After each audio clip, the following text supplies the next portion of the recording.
Morning సోదరీమణులకి ఈరోజు తెలంగాణలో ఒక సెన్సేషనల్గా అయినటువంటి ఒక టాపిక్, ఒక ఫేక్ న్యూస్ ఏంటంటే హెచ్సియు కంచె గచ్చిబౌలి ల్యాండ్.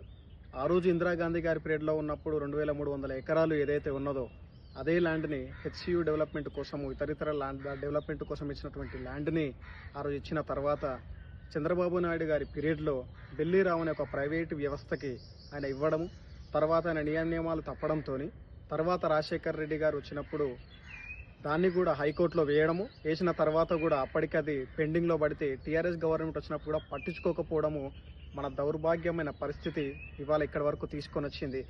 అదే బీఆర్ఎస్ నాయకులు, బీజేపీ నాయకులు ఆ రోజు చంద్రబాబు నాయుడు గారి పీరియడ్లో ఉన్నప్పుడు కూడా ఇదే ల్యాండ్ బెల్లిరావు గారికి ఇచ్చినప్పుడు కూడా వీళ్ళు కూడా ఉన్నారు. ఆ రోజు లేవని గొంతు ఇవాళ ఏఐ ఆర్టిఫిషియల్ ఇంటెలిజెన్స్ని పెట్టుకొని అక్కడ ఏదో ఉన్నట్టు సృష్టించి, గందరగోళాన్ని సృష్టించి ఫేక్ న్యూస్ని క్రియేట్ చేయడం తప్పితే ఇంకోటి చేయడం లేదు.